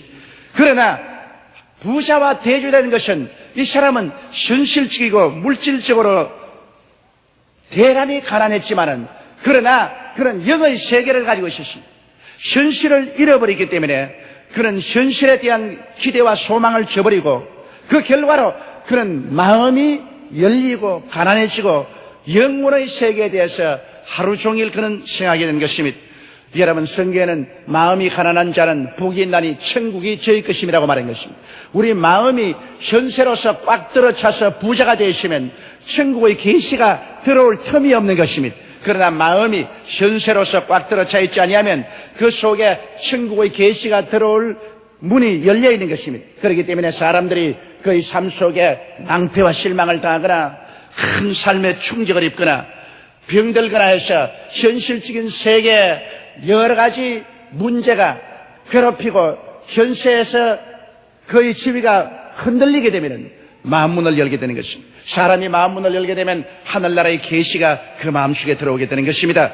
그러므로 거지 나사로의 가슴 속에 하늘나라의 계시가 들어왔습니다. 그는 하나님을 알고 영혼 불멸을 알고 천국과 지옥도 알았으며 하나님을 경배했습니다. 매일같이 그는 구걸하고 고통 속에 살았어도 그는 하나님을 경배하면서 살았습니다.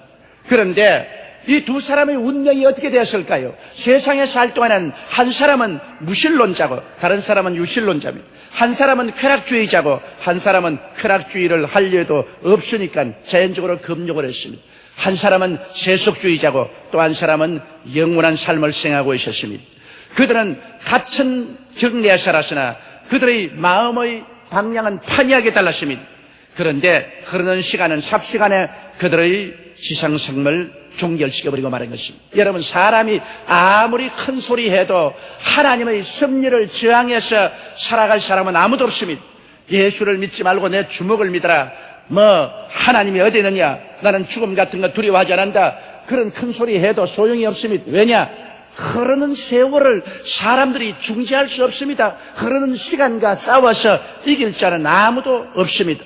그러므로 하나님의 섭리는 시간을 통해서 모든 사람들을 이 땅에서 밀어내는 것입니다. 그렇기 때문에 전도자가 말하기를 헛되고 헛되며 또 헛되고 헛되며 모든 것이 헛되다고 한 말은 시간이 사람들을 다 밀쳐가 버리기 때문에 이 땅에 붙어서 자기가 무슨 위대하고 아름다운 것을 만들었다고 자랑할 사람이 아무도 없기 때문인 것입니다. 모두 다 잠시 있다 사라지는 안개인 것입니다. 이러므로 성경 말씀은 참말입니다. 너 인생이 무엇이냐? 잠시 있다 사라지는 안개니라. 모든 인생은 풀과 같고 그 영화는 풀의 꽃과 같다. 풀은 시들고 꽃은 떨어진다고 말한 것입니다. 그러므로 사람은 그림자와 같이 이 땅에 있다가 사라져버리고 마는 것입니다. 이러므로 세월이 흐름에 여기에 거지 나사로도 죽고 부자도 죽었습니다. 성경은 말하기를 사람이 한번 나서 죽는 것은 정한이치요 죽고 난 다음에는 반드시 심판이 있다고 말하고 있습니다. 여기에 주님께서 사후의 세계에 대해서 이보다 더 뚜렷하게 말할 수가 없을 정도로 확실하게 말씀해 주었습니다. 나사로가 죽으니 사람들이 와서 그를 아무렇게나 그저기에 사서 매장해버리고 말한 것입니다. 그는 조금도 이름이 있거나 중요하지 않은 사람이 아니었습니다. 아무렇게나 그 시체를 매장해버리고 말았습니다. 그러나 성경은 말하기를 그가 그 시체 속에 죽어서 파묻혔다고 말하고 있지 않습니다. 곧장 그는 천사들의 안내를 받아 낙원, 즉 아브라함의 품으로 들어갔다고 말한 것입니다. 사람이 죽으면 영혼이 그 육체를 떠나게 되는 것입니다. 사람은 영이 그 혼을 더불어 이 육체 속에 거합니다. 육체는 마치 천막을 친 것과 같습니다. 사람이 천막을 치고 살다가 천막이 바람에 날아가거나 찢어버렸다고 해서 그 안에 살던 사람이 사라진 것은 아닙니다. 우리는 이 장막집에 살아도 이 장막집과 함께 운명을 같이 한 것은 아닙니다. 만일 땅에 있는 육신의 장막집이 무너지면 손으로 짓지 않은 영원한 집이 우리에게 있다고 사도 바울 선생은 말씀하고 있는 것입니다. 그러므로 나사로의 장막집이 무너졌어요. 그 장막집은 처치해버렸지만은 그는 곧장 하나님의 천사가 와서 데리고 낙원으로 가서 아브라함의 품에 안겼습니다. 왜냐하면 그는 육신에 살고 있을 동안에 하늘나라를 수용했습니다. 하늘나라의 계시를 받아들였습니다. 그는 하늘나라의 백성이 되어 있었습니다. 그러므로 자기가 마땅히 속한 세계로 가는 것은 당연한 이치인 것입니다. 육신이 무너지자 그는 그가 속였던 하늘나라로 들어가서 평안과 위로와 극락을 누리게 되었습니다. 그런데 부자도 죽었지. 부자의 죽음은 굉장했습니다. 화려한 장례식이 계속되었습니다. 수많은 사람들이 와서 애도를 했습니다. 그의 장례식은 화려하고 찬란했습니다. 그러나 그 화려하고 찬란한 장례식이 죽은 부자에게 무엇도 플러스해 주었다고는 기록되어 있지 않습니다. 성경은 말하기를 그는 음부에 떨어졌다고 말했습니다. 왜냐하면 이 땅에 살 동안에 그는 음부하고의 늘 연결을 가지고 있었습니다. 그는 하늘나라와는 아무 관계가 없었습니다. 그는 버림받은 음부, 쓰레기더미가 가는 음부에 관계를 가지고 있었습니다. 그리고 성경 말하기를 불꽃 가운데서 그는 괴로워했다고 말했습니다. 예수님께서 말씀하기를 음부는 괴로운 곳이라고 말했습니다. 여기에 주님께서 말하는 낙원이나 음부는 예수께서 십자가에 죽었다가 부활하시기 전인 것입니다. 그러므로 그때는 여러분 낙원과 음부가 큰 구렁을 하나 사이에 두고 위층은 낙원이고 아래층은 음부였습니다. 위층은 천국에 올라갈 사람이 대기하는 대기실이고 아래층에는 음부로서 나중에 심판받아 불과 유황으로 타는 못에 참여할 사람의 대기실입니다. 지금 믿지 않고 음부로 내려가는 사람은 그것이 지옥의 종말이 아닙니다. 그곳에 불꽃 가운데 괴로워하지만은 이것은 약과입니다. 나중에 천년왕국 이후로 하나님 앞에 서서 백보자 심판을 받고 마귀와 함께 그 종자들과 함께 불과 유황으로 타는 못에 던져질 때는 그는 최후의 절망인 것입니다. 이것은 현재 음부에서 당하는 고통은 아무것도 아닌 것입니다. 그러나 오늘날 여러분 그리스도를 믿지 않은 사람은 심판을 받을 사람들이 모여있는 대합실인 음부에 들어가서 그 불꽃 가운데서 고난을 당했었습니다. 그런데 부자가 발견한 사후의 세계는 너무나 뚜렷합니다. 부자가 음부에서 위를 쳐다보니 저 멀리 낙원에 있는 아브라함과 그 아브라함의 품 안에 있는 나사로를 보았습니다. 그리고 나사로가 극락의 세계에서 너무나 영광을 누리고 있는 것을 보았습니다. 부자는 그래서 고함을 쳤습니다. 아버지 아브라함이여, 나는 이 불꽃 가운데 떨어져서 너무나 고생을 하고 있습니다. 나사로를 보내어서 손가락에 냉수 한 방울 찍어서 내 불타는 혀를 서늘하게 하여 주시옵소서. 그때 아브라함이 대답했습니다. 예, 너는 세상에서 유물주의지, 세속주의, 쾌락주의지, 현세주의적으로 사는 하나님과 아무 관계가 없어. 그러나 여기에 있는 나사로는 세상에서 물질적으로 궁핍하고 병들고 고달팠지만은 그는 하나님의 계시를 받아들인 사람이요, 하늘나라를 받아들인 사람이요. 그러므로 그는 지금 이곳에 와서 영화를 누리고 너는 버림받아서 이곳에 고통을 하고 있다. 나사로를 보낼 수 없는 것은 너와 우리 사이에 큰 구렁이 있어서 우리 있는 편에서 너희 편에 건너갈 수도 없고 너희 편에서 우리 편에 건너올 수도 없다. 그러자 여기에 부자는 말했습니다. 그렇다면 아버지 아브라함이요, 저 세상에 나의 형제 5이가 있습니다. 부디 나사로를 세상에 다시 한번 보내주셔서 그 형제 5에게 권고하여 이곳에 오지 않게 하여 주시옵소서. 사람들은 생각하기를 죽고 나면 기억력도 없고 모든 인간관계도 사라진다고 생각하는데 천만의 말씀입니다. 이 사람은 지옥에 가서도 자기 형제가 있는 것을 기억했고 자기 형제가 그곳에 오기를 원치 않았었습니다. 그래서 간절히 아브라함에게 형제를 구원해달라고 요청을 했습니다. 그러나 아브라함은 단호하게 거부했습니다. 저 세상에는 모세와 선지자가 있다. 다시 말하면 성경이 있다. 그가 성경 말씀을 들을 것이다. 아니올시다. 죽은 자 가운데서 살아난 자가 가서 권고하면은 회개할 것입니다. 그때 아브라함 말했습니다. 아니라 성경 말씀을 들어서 회개하지 않은 사람은 죽었다가 부활해 가서 권면해도 그 권면을 받아들이지 아니할 것이라고 말씀을 하셨습니다.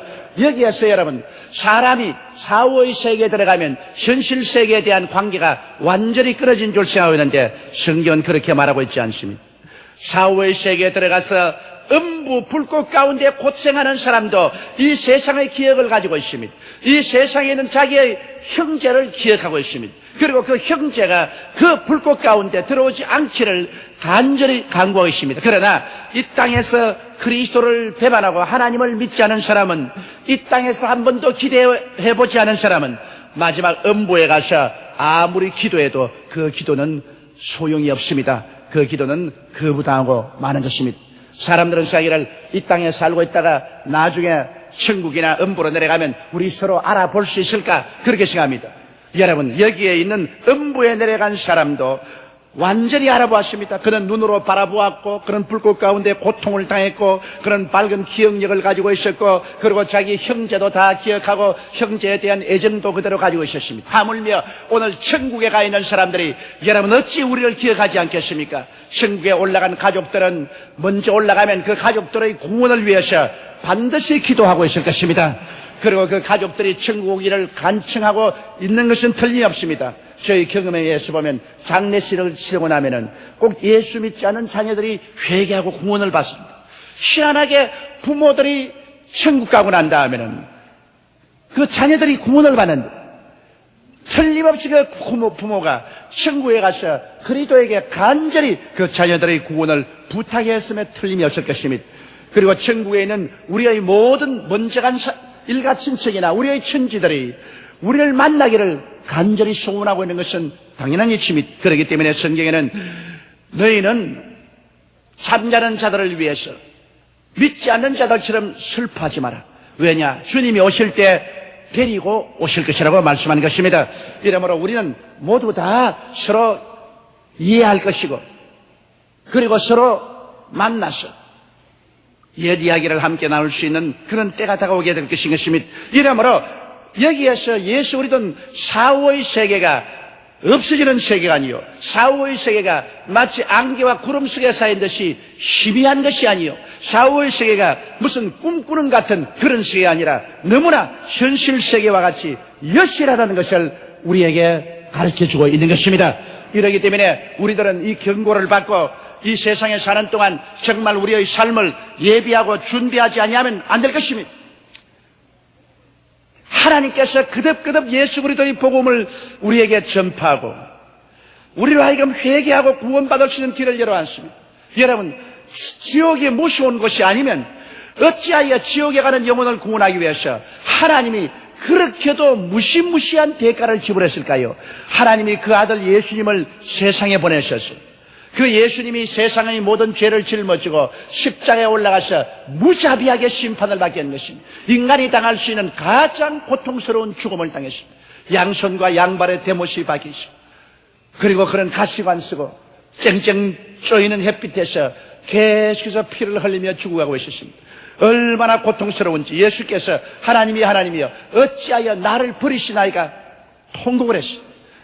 이와 같은 고통스러운 죽음으로 우리의 죄를 청산한 것은 지옥에 내려가서 당하는 고통과 번민이 얼마나 얼마나 크고 얼마나 무섭다는 것을 하나님이 아시기 때문에 하나님은 지옥 가는 사람을 건져내기 위해서 그 아들 예수님을 보내셔서 대신 이 무시무시한 고통과 괴로움을 겪게 한 것입니다. 이러므로 여러분, 사람들이 죽음 이후에 나는 지옥에 가든 어디 가든 상관없다, 그렇게 쉽게 말할 것이 아닌 것입니다.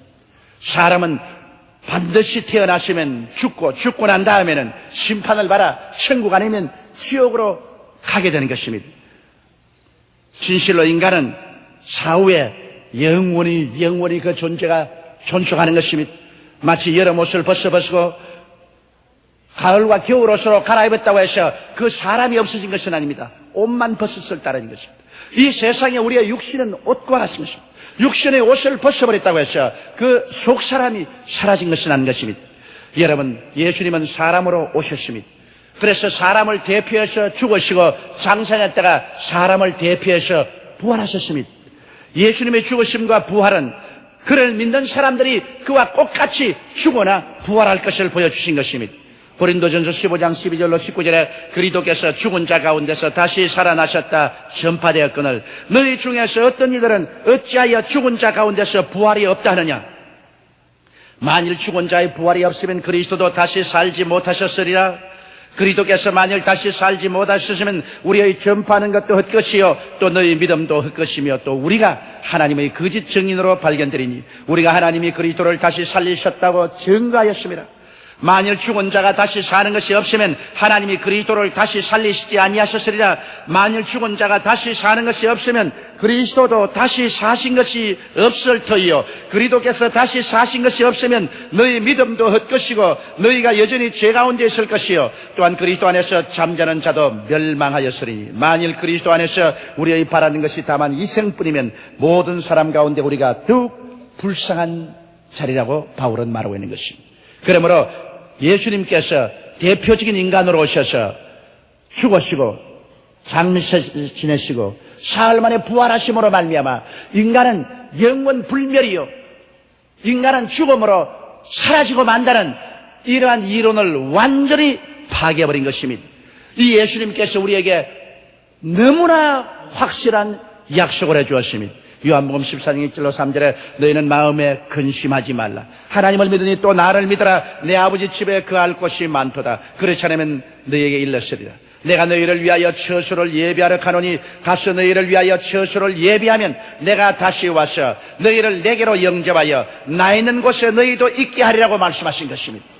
그러므로 지금 우리는 지구에서 살고 있지만은 주님께서 지구를 떠나면서 하신 말씀이 내가 가서 너희 처소를 예비하면 다시 와서 지구촌에서 너희를 데리고 나 있는 곳에 가서 영원히 함께 살리라고 말씀하고 계신 것입니다.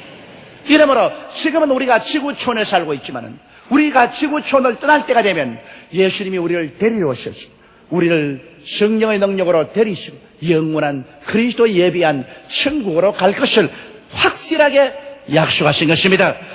여러분, 위대한 복음 전도자 사도 바울 선생은 그가 루스트라에서 복음을 전가하다가 돌에 맞아 죽었습니다. 원수들이 그를 죽은 것을 보고 그를 끌어다가 그런 무더기에 던져버렸습니다. 원수들이 바울을 죽이려고 돌을 던졌는데 반쯤 살려놓고 그를 그런 무더기에 던지는 만무한 것입니다. 그런 무수히 돌로 얻어맞고 그의 영혼이 그 몸을 떠났습니다. 그의 시체를 끌어다가 그런 무더기에 던져버렸습니다. 그리고 죽은 것을 확인하고 원수들은 떠났습니다. 그 죽은 시체 주위에 바울 선생의 동료와 제자들이 모여서 기도를 하고 있는데 바울 선생이 살아났습니다. 그러고 난 다음 사도 바울 선생은 이 놀라운 간증을 기록했습니다. 고린도후서 12장 2절로 4절에 내가 그리스도 안에 있는 한 사람을 아노니 14년 전에 그가 셋째 하늘에 이끌려간지라. 그가 몸 안에 있었는지 몸 밖에 있었는지 나는 모르거니와 하나님은 아시느니라. 내가 이런 사람을 아노니 그가 몸 안에 있었는지 몸 밖에 있었는지 나는 모르거니와 하나님은 아시느니라. 그가 낙원으로 이끌려가서 말할 수 없는 말을 들었으니 사람이 가히 이르지 못할 말이로다. 바울 선생은 그가 몸을 떠나서 하늘나라를 갔는데 너무나 여실하고 현실적이어서 몸 그대로 올라갔는지 몸을 떠나서 속 사람만 올라가는지 그는 도저히 알 수가 없고 하나님만 알 것이라고 말했습니다. 그리고 그는 천국 낙원에 올라가서 말할 수 없는 그 영화로움을 들어서 인간의 말로 표현할 수가 없다고 말했습니다. 바울이 올라간 곳은 천국인데 낙원이 그곳에 있었습니다. 예수님께서 죽었다가 사흘 동안 이 음부와 같이 있는 낙원에 내려가서 그곳에 기다리고 있는 모든 구약 성도들을 다 데리시고 주님께서 부활해서 올라가실 때 구름 같은 그 무리들을 데리고 주님께서 천국으로 낙원을 옮기셨습니다. 그러므로 오늘날의 낙원은 천국 한가운데 있습니다. 예수님 오시기 전에 낙원은 음부와 큰 구렁을 사이에 두고 같이 있었습니다. 그러나 이제 낙원은 예수님께서 천국으로 옮겨버리고 말한 것입니다. 이제는 음부 혼자 남아있는 것입니다. 바울 선생은 이와 같이 낙원에 가서 도저히 사람의 혀로서 설명할 수 없는 영광스러운 세계를 체험하고 난 다음에 그는 그때로부터 늘 낙원에 가고 싶었습니다. 빌립보서 1장 21절로 23절에 그는 기록하기를 이는 내게 사는 것이 그리스도니 죽는 것도 유익함이니라. 그러나 만일 육신으로 사는 이것이 내일의 열매일진데 무엇을 가릴는지 나는 알지 못하느라. 내가 그 두 사이에 끼었으니 떠나서 그리스도와 함께 있을 욕망을 가진 것이 더욱 좋다고 말했습니다. 그는 죽어서 주님께 가는 것이 더욱 좋다 그렇게 말했습니다. 고린도후서 5장 8절로 9절에 우리가 담대하여 원하는 바는 차라리 몸을 떠나 주와 함께 거하는 그것이라. 그런지 우리가 거하든지 떠나든지 주를 기쁘시게 하는 자 되기를 힘쓰느라 그렇게 말했습니다. 그러나 주를 믿지 않은 불신자들은 어떨까요? 요한계시록 21장 8절에 그러나 두려워하는 자들과 믿지 않은 자들과 흉악한 자들과 살인자들과 행음자들과 술객들과 우상숭배자들과 모든 거짓말하는 자들은 불과 유황으로 타는 못에 참여하리니 이것이 둘째 사망이라. 믿지 않은 자들의 미래는 너무나 처참하고 절망적입니다. 절망보다 더 짙은 절망입니다. 그러므로 여러분 믿지 않은 것을 자랑으로 생각하지 말아야 됩니다. 믿지 않은 자가 얼마나 위험한 처지에서 살고 있다는 것을 알아야 됩니다. 청리깨가 낀 벼랑을 걸어갈 때 한 발자국 잘못 뛰면 미끄러져 천길 만길 굴러떨어지는 것처럼 오늘 믿지 않은 사람은 이런 벼랑에 서 있는 것입니다. 우리에게는 가장 확실한 사실이 우리 모두 예외 없이 죽는다는 것입니다. 우리가 내일 살아있을 것이라는 것은 하나의 가정이지 불확실성의 안개 속에 서 있습니다. 그러나 믿는 자에게는 또 하나 확실한 사실이 있습니다. 그것은 만일 땅에 있는 우리의 장막집이 무너지면 손으로 짓지 아니한 영원한 집이 우리에게 있는 줄 아는 것입니다. 오늘을 살아가는 무수한 부자와 나사로들이 며칠 후 낙원 아니면 음부라는 영원한 처소를 찾아 이 장망성을 떠나게 되는 것입니다. 여러분은 어디로 가시겠습니까? 이 지구촌을 떠날 때 여러분은 어느 곳에 여러분이 그할 영원한 처소가 예비되어 있습니까? 그날은 순식간에 우리 모든 개인에게 다가올 것입니다. 우리 다 같이 고개 숙여 기도드리겠습니다. 사치고 거룩하신 우리 아버지 하나님, 사람은 존귀하나 깨닫지 못하면 멸망하는 짐승과 같다고 성경은 말하고 있습니다. 하나님 아버지여, 우리가 이 땅에 사는 동안에 그리스도의 복음을 듣고 회개하고 구원을 받아 영원한 천국에 들어갈 준비를 할 수 있는데도 불구하고 이 귀한 기회를 내어 던져버리고 복음을 거역하고 스스로 영원한 지옥으로 내려가는 비참한 무리 속에 들어가지 않게 도와주옵소서.